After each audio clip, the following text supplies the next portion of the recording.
Well, joining me now to discuss the Warsaw Security Forum and the latest from Moldova is Global Affairs expert Dr. Kari. She's live from Warsaw as the meeting is set to begin this week. Good to have you this weekend. We'll try to manage our time because we have a lot to talk about in hand. What are the major or primary objectives of the Warsaw Security Forum, and how does it contribute to global security discussions? Warsaw Security Forum started in 2014, and that was right after the annexation of Crimea. And I think there was a need to have a discussion about regional security, especially because within the European Union and maybe also within the NATO alliance, there was a different perception of what threats really were. On September 10th, when Russian drones entered Polish airspace, it's estimated that it was over 20. I already knew I was going to be in Warsaw today, and I thought that it would be a very significant security forum. Today, airspace was closed again over parts of Poland as Ukraine was hit with the third hardest series of bombings since 2022 with over 600 missiles. There were several deaths. So this event is extremely relevant, and we've got people coming together from the military, security experts, and civil society. And they're going to talk about everything from new forms of alliances to how to build consensus and how to talk to the public about security, because it's becoming an issue that's affecting people's everyday lives. Absolutely. So one important thing is Taiwan's presence at the forum. How does it highlight its commitment to global partnerships and democratic values? Plus, you did mention in the course of your explanation what happened in Russia overnight. I want you to link that with also some of the drones that have been seen over the Danish territory and, of course, Estonia. That was last weekend. We're talking about it. Well, let's talk about Taiwan first. Only 12 countries diplomatically recognize Taiwan, and one of them is the Vatican. Poland does not recognize Taiwan, and these countries have no official diplomatic relations with Taiwan because of pressure from China. And through unofficial events like the Warsaw Security Forum, officials can come together and discuss things. And meeting face-to-face makes a huge difference. Taiwan and Poland have had trade relations. And what's interesting is Poland has been importing drones from Taiwan for at least 2 years now. So many, as a matter of fact, that there's discussions about Taiwan developing a production here in Poland. And this brings us to the drones.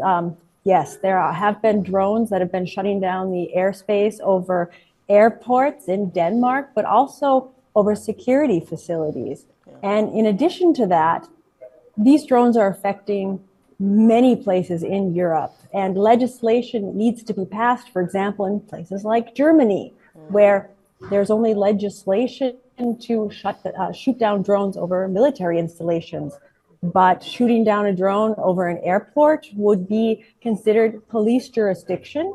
They're not allowed to do that yet in Germany, and they don't have the equipment for it. So what are the most pressing security challenges, that we look forward to being discussed at this particular forum, and how can they be addressed through international cooperation, and how does the Warsaw Security Forum strengthen partnership between NATO and EU member states? I think there's a misconception that NATO is often asked to explain policy. And NATO is actually an instrument for cooperation where the EU and the EU member states make up the policies that then are carried over to NATO. NATO can demand that they spend 3% of their GDP on security and defense readiness, but only the individual countries can approve those budgets. So often there's a little bit of a disconnect between who is responsible for what. And the individual NATO member states are the ones that decide what's going to happen. And NATO is basically just the coordination. What's going to be discussed here? I think there's going to be a lot of unapologetic discussion about defense and what ways that Europe can defend itself. and what kind of weapons are most relevant. I had the opportunity to speak with Julie Smith. She's the former U.S. ambassador to NATO in the Biden administration. And she talked about there's a little bit of calculation that goes along now with how NATO reacts to situations like the drones over Poland in September 10th, because you have F-35 scrambled and you're shooting missiles at them, and it's something that the math doesn't pan out, because these drones only cost about $50,000, and the equipment needed to take them down costs 100 times that. So the countries along NATO's eastern flank need to prioritize weapon systems that are efficient and cost effective. I hear you when you talk about, the security and the drones, Dr. Kari, but a lot of, critics have said EU seems to be treating these drone, suspicious drone in the airspace with kids' gloves. I understand that criticism, and they are very cautious to react, but that's European tradition of rule of law. And until there's 100% proof of how to deal with this and who the true aggressor is, they're going to be cautious. I think they've thrown off the gloves now, though, and I've noticed the mood here at, the night before the Security Forum kicks off tomorrow, that European leaders and policymakers are talking about not giving Russia the benefit of the doubt anymore. But it really is about having the right equipment to take the drones down. Those drones are evaluated and they're not shot down unless they do show they are dangerous. Right. And now let's move to Moldova. How is Russia attempting to influence the outcome of Moldova's parliamentary elections, and are they even proofs of any interference? Listen, I don't personally have proof, but I do trust the people that have been providing proof and documenting this. And this isn't something that goes back just a few years. There were Soviet troops in the breakaway area of Moldova called Transnistria since 1992. And then Russian troops stayed. And now the troop rotations of about 1,500 troops here take place by Russian soldiers going on vacation and infiltrating into Transnistria. Troops in Transnistria is something that's very alarming to Europe, because in 2022, battle plans were made that Russian troops in occupied Crimea would then work with troops in Transnistria and try to cut Ukraine off from the Black Sea. Russians are funding candidates, they are using disinformation and misinformation, and they are trying to influence that election. And that is simply because if Moldova votes to have a more EU direction, they're going to lose traction there in that breakaway province. Right now, that area is cut off from Russia, so they're really, really struggling to hang on to that. Right, we just have a few minutes left to this chart, but how might the outcome of the elections affect Moldova's bid to join the European Union, and what are the implications of a pro-Russian government in Moldova for the country's relationships with the EU and Ukraine? Early results coming in say that it looks like it is going to be a pro-EU government that wins the election, despite the efforts from Russia to influence the election. But that's an easy answer. If a pro-Russian government takes control of Moldova, they're not going to pursue EU membership. It's that simple. Right. So how is Russia's influence operation in Moldova connected to its broader goals in that region?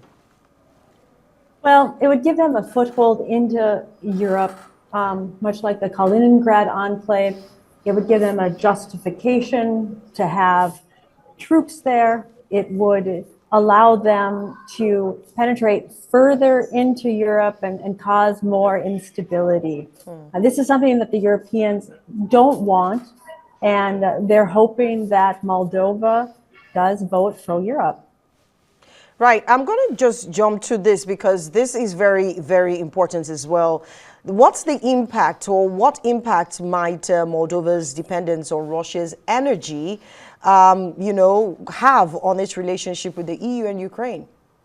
Listen, this is a classic playbook, making a country dependent on inexpensive Russian gas. These subsidies were used along all of Eastern Europe to keep these countries in the Kremlin's fold. Transnistria actually did have its gas shut off for several months last year, and the capital, Chisinau, tried to support the people there. They don't want to burn any bridges. There has been Russian infiltration in that area for such a long time, and there are many retired Soviet military people that live in Transnistria. So you have a historical connection there. And the idea of cheap energy and dependence on it is something that needs a rethinking, because the question is, was it really cheap energy, or were people benefiting at a reduced cost and other people were paying the price, like Ukraine, for example? Right. Thank you so much for your time. She is a global affairs expert. Dr. Kari Orderman joined us from Warsaw, Poland. She's attending the Warsaw Security Forum. More details as the week proceeds.